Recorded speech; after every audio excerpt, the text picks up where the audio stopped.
Model activity task ভূগোল ও পরিবেশ, দশম শ্রেণী।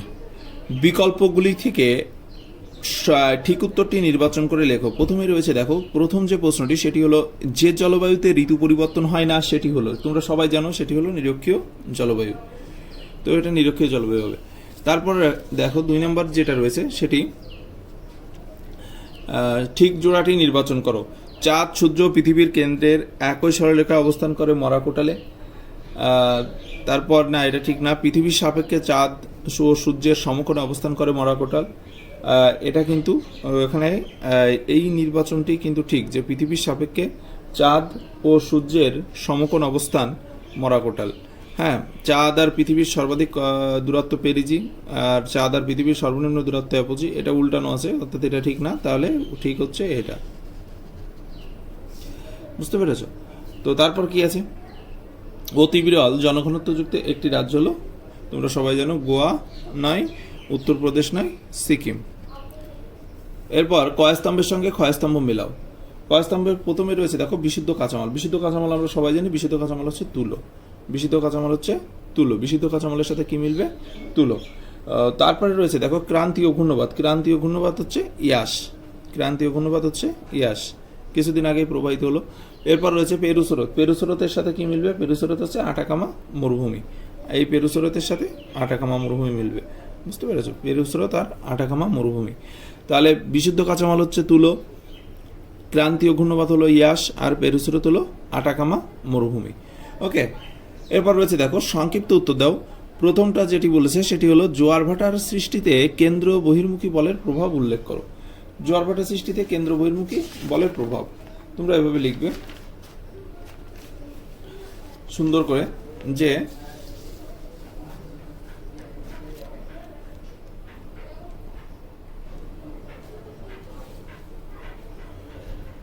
পৃথিবীতে আর মেরুরেখার চারিদিকে অনবরত আবর্তন করার জন্য সমুদ্রের জল বাইরের দিকে বিক্ষিপ্ত হবার প্রবণতা দেখা যায়। পৃথিবীর কেন্দ্রাতিক বলের প্রভাবে এরূপ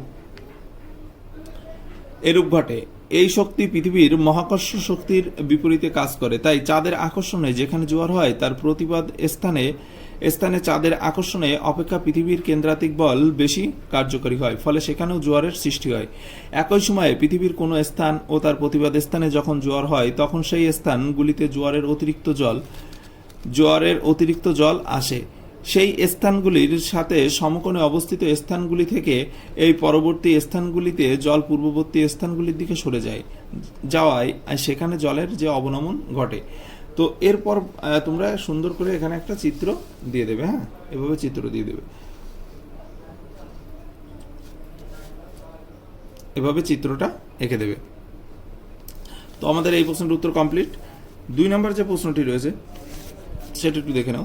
2 নম্বর প্রশ্নটি কি রয়েছে, যে নিম্নলিখিত বিষয়ের ভিত্তিতে ঘূর্ণবাত ও প্রতিঘূর্ণবাতের মধ্যে পার্থক্য নির্ণয় করো।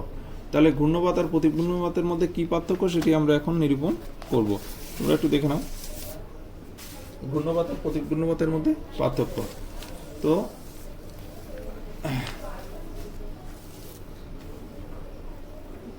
দেখো, ঘূর্ণবাত আর প্রতিঘূর্ণবাতের মধ্যে পার্থক্য নিরূপণ করো। প্রথমটা রয়েছে বায়ুর চাপ। ঠিক আছে, পার্থক্য নিরূপণ করতে হবে কিসের মধ্যে? প্রথমটা রয়েছে বায়ুর চাপ। তো বায়ুর চাপ দিয়ে আমরা কিভাবে লিখবো?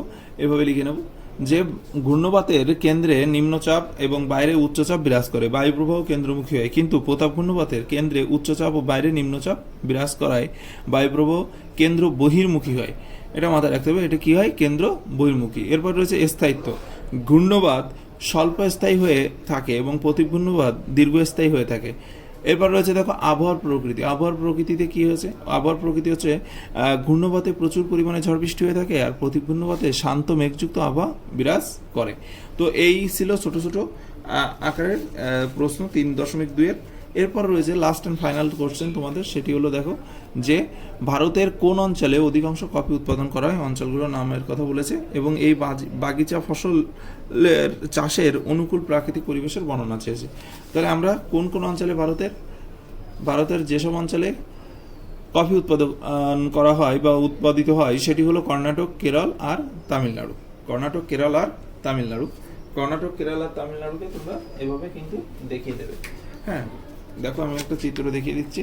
এই যে অঞ্চলগুলো, এই যে এখানে দেখো এই অঞ্চলটা হচ্ছে কফি উৎপাদক অঞ্চল। ভারতের সবচেয়ে বেশি কফি এখানে উৎপাদিত হয় এবং শুধুমাত্র এখানে কফি উৎপাদিত হয়। হ্যাঁ, এখানে নীলগিরি আছে। তো আর কোথায় কোথায় চা উৎপন্ন হয় সেটাও তোমরা দেখতে পাচ্ছ। এই যে এইসব অঞ্চলগুলোতে কিন্তু চা উৎপন্ন হয়, বুঝতে পেরেছো? তো তোমাদের কফি চেয়েছে যেহেতু তোমরা শুধুমাত্র এই অঞ্চলটুকুই চিহ্নিত করে দেবে। হ্যাঁ, এটা হলো সেই অংশ। তাহলে আমাদের কফি উৎপাদক অঞ্চল আমরা পেয়ে গেলাম। এবার কফি চাষের যে অনুকূল প্রাকৃতিক পরিবেশ, অর্থনৈতিক পরিবেশ, এটা আমরা কিন্তু দেখব যে কফি চাষের বা বাগিচা ফসল চাষের অনুকূল প্রাকৃতিক পরিবেশ। হ্যাঁ, অর্থাৎ কফি চাষের অনুকূল প্রাকৃতিক পরিবেশ কী কী রয়েছে চলো দেখে আসি। প্রথমে দেখো, প্রথমে রয়েছে জলবায়ু। জলবায়ুতে কি বলছে দেখো, জলবায়ুতে বলছে কফি চাষের জন্য উষ্ণ ও আর্দ্র বানানে দয়রা ফলা রেপ হবে, এখানে একটা রেপ দিয়ে নেবে।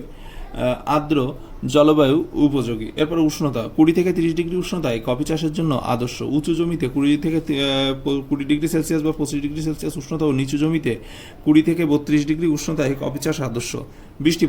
বৃষ্টিপাতে কি বলছে দেখো, 150 থেকে 250 সেমি বৃষ্টিপাত কফি চাষের জন্য প্রয়োজন। এরপর রয়েছে আর্দ্রতা ও কুয়াশা নিয়ে আর্দ্রতা মানানে দয়রা ফলা, ওখানে কিন্তু একটা রেপ তোমরা দিয়ে নেবে। হ্যাঁ, আর্দ্রতা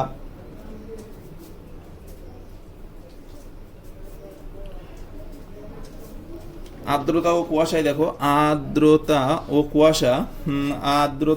ও কুয়াশা কফি গাছের বৃদ্ধিতে সাহায্য করে। কফির ফল পাকার সময় শুষ্ক ও রৌদ্রোজ্জ্বল আবহাওয়া দরকার। দক্ষিণ ভারতের নীলগিরি পার্বত্য অঞ্চলে এই ধরনের জলবায়ু দেখা যায়। এরপর রয়েছে দেখো তুষারপাত ও ঝড়ের মধ্যে দেখো কি কি রয়েছে।